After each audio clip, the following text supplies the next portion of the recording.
Boss, no, good morning. So may bago tayong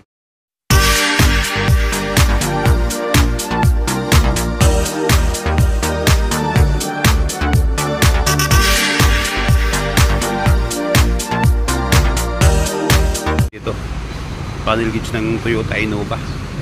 Sir, pwede ako sa sir. Okay, so tingnan natin kung blackout. Ayun, wala. So blackout siya. Ito yung common problem sa mga ganito.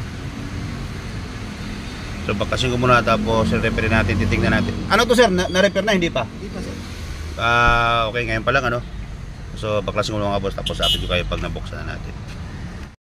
Ayun mga boss, so nakalas na natin siya. Ayun, no? So kulang na lang lock dito sa taas kanina. Dito, wala nang lock dito. Dapat may lock to dito eh.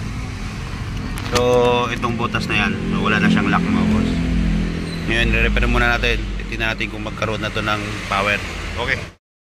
Ayun mga boss, so na-repair na natin to, no? Tapos napag-desyon ng laser na papalitan na rin yung ibang ilaw. Ito yung mga tatlon na tinanggal natin.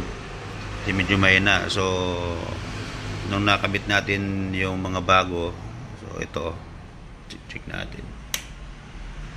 Yan. So ito yung naikabit natin, apat na pala naikabit ano. So yung mga iba mahihina pong ilaw niyan. Yan. So ito yun, kinabit natin malakas. Ngayon gusto nila busing napalitan na lang lahat. So kanina kasi blackout yan, nung na-repair natin, nalaman natin na mahina yung mga ilaw niya. So napagdesisyon na napapalitan na lang lahat. Ito yung kinabit natin na malakas. Yan. So nagko-customize natin mga ilaw mga boss, ano, kung may gusto magpagawa. Tapos palitan ko lang ito lahat, tapos sabi ko kayo. Ayun mga boss, so ito nakabit na natin. Kailangan lock yung nobila. Yan.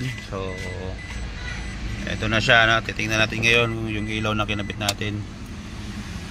So ano, parang bago lahat, liwanag.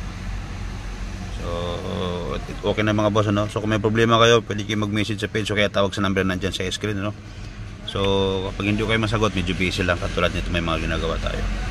Toyota Innova panel gauge, no? Blackout yung problema, tapos palit na natin sa mga ilaw, refresh natin lahat, kaya ganyan sa kalinaw. Parang bago ulit mga boss. Yun lang, thank you.